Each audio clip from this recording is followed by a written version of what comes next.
second job at KFC. This is when I get my first paycheck. You guys can have the entire paycheck plus some of the stuff from Grubhub. And they're like, okay. The day before I got paid from KFC, they sent the repo guy out to repossess the car. Which, honestly, is a huge dick move. Like, they did it. It wouldn't surprise me if they did it because they thought it was funny. So then I ended up literally sleeping on the ground. Which, if you've never done it, it's not fun. Especially since it was starting to get cold. It was getting into late summer, which in Idaho is basically fall. Temperatures start to drop and everything. So I was sleeping in a little patch of woods right next to KFC, which, it was pretty well sheltered and everything. And one of the guys that I worked with, he lived at the motel I'm staying at now. And he was like, hey, if when a room comes open, I'll let you know. And then you can come stay here. And it's, $297 a month. Not $297 a month. $297 a week for a room. And I was like, that's kind of expensive, but it's better than living on the ground, And so it starts to get colder and everything. It starts to rain because it rains a lot here in the fall. So I set up a tent, and almost immediately the police show up, the sheriff's deputies. And at least, I don't like the cops. I was homeless for a long time. Homeless people do not have a good reputation with the cops. Cops don't have good reputation with the homeless. But he was actually kind of a nice guy. Like, he was kind of a dick, but he at least wasn't trying to be mean to me. He even helped to break my camp down and then offered to take me to a crisis shelter, which was pretty cool. Like, that was really nice of him. So he helped me with the tent and everything. We loaded it into their SUV. There was 2 cops there, and took me down to crisis center. And on the way down there, I called a local RV park that has tent sites. They said they had a site open and I could stay there for a week. And but it was like, you pay daily, but you can stay there up to a week. So I'm like, okay. So I stayed at the crisis center for a day. Well, overnight. You can only stay there for one night. And my mom took me down to the RV park, and I paid, set up my tent. And then the next day, I called the motel, and they're like, "Yeah, we have a room open. How long are you going to stay?" I was like, "As long as you will let me stay." And they're like, "That is perfectly fine." And I was like, "When will the room be available?" And they said, "Tomorrow at 11." And I was like, "Oh, heck yes." So I only had to stay there one night. I woke up and there was snow on the ground. So I had to I had to pack my tent up in the snow and everything. And I was like, I am so lucky that this room was open now, because we were moving into winter real quick and I probably would have froze to death, because it got down at one point that winter. It got down to, I think, like -30 with the wind chill. And that would have killed me. So I moved in here, and everything was fine. I paid my weekly rent and everything, and I was working at KFC and trying to save up for a car, and then child support.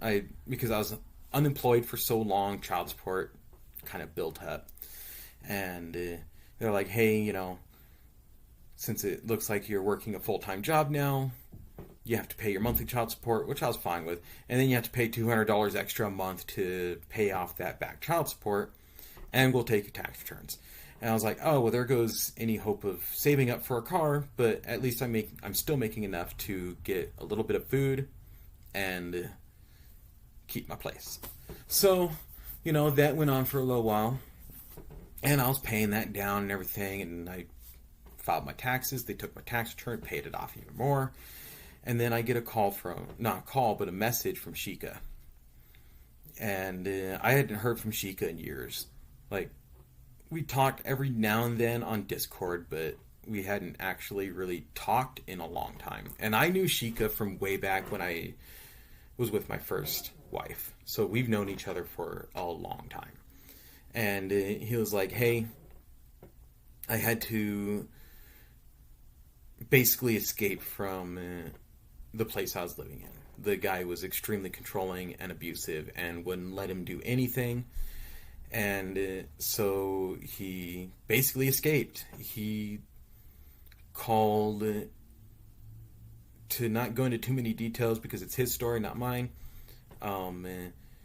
He called an ambulance, said that he needed to go to the hospital. And while he was at the hospital, he used that to get out of that house, basically. And when he was at the hospital, he got in touch with the police and social workers and stuff like that, and they put him in actually a women's shelter because Sheikah is transgender. But this was in North Carolina, so they're like, yeah, you're going to a women's shelter. And that's when I got the messages, and all of his friends, we all worked together to get him from North Carolina over to here. Because I was like, yeah, and I talked it over with the motel owner at the time. I was like, hey, is it okay if he lives here? And they're like, yeah, that's fine. We don't care. It's not going to increase your rent or anything like that. And I was like, okay, cool. So we got him over here. And I was like, oh, shit. Now I have to take care of another person. I gotta go get a second job. So I apply at Walmart, and I get the job at Walmart. And I was like, this is pretty cool. I got 2 jobs. I'm making a lot of money. And apparently I cannot handle 2 jobs because I ended up rage quitting KFC. And that place was kind of a shit show anyways. So I went to Walmart full time, and I've never been happier because it's not fast food. I've been working fast food for 20 years. I was like, this needs to stop. I need to do something where I'll actually go somewhere. And yeah, so I started working at Walmart full time. Well, and I actually make more money at Walmart, even though I make less an hour than KFC. Because I actually get full time. KFC was finding every excuse they could, being a fast food place, to cut my hours. Because I was actually the highest paid non-manager there, because I was cross-trained on everything, and they kept giving me raises and promotions. And they were even going to promote me to manager, but I failed my background check because I'm still on probation. So, yeah. Oh, man. So now I'm at Walmart, and we were making enough to get by, not anything crazy, pay the rent, spend $100 on food. Food lasts 2 weeks, and then the child support got completely paid off with this last tax return. That $200 a month dropped off of my garnishment. I still get garnished for $80 or $85. It's $85 every month. But now there's an extra $200 in my paychecks, and we got a summer raise. So yeah, because I have to work outside in the summer, and it's busier, so my department gets a summer raise. So I'm making even more money. And that was like the most fortunate timing, because now we have to move. And hopefully that goes smoothly. So that's in the future. I don't know what's going to happen. And that's basically everything up to this point. And I'm really glad that so many people have helped me so far. But yeah, that's basically how my life has gone so far. And hopefully moving to a new area will make it better. I've lived here in North Idaho since I was born, with the exception of living in Spokane, which is just across the border, so it didn't really count. And the one summer I worked at Yellowstone, which, I was down in Wyoming, but that was just a summer, so I don't count that either. I mean, 36 years of one area, it kind of gets boring after a while, and the cost of living is so high here that I can't afford to live here. And a lot of people can't afford to live here anymore. People that grew up here cannot afford to live here anymore.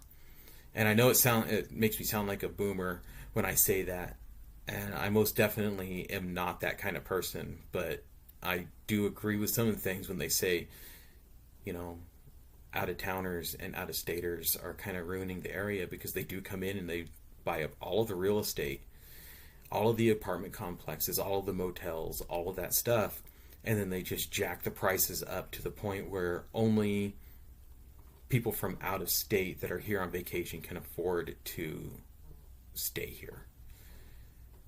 And I mean, they even had to close down one of the local schools because there's not as many kids. When I was a kid, there was a population boom. Like the cost of living was cheap, so people were moving here because the cost of living was so cheap.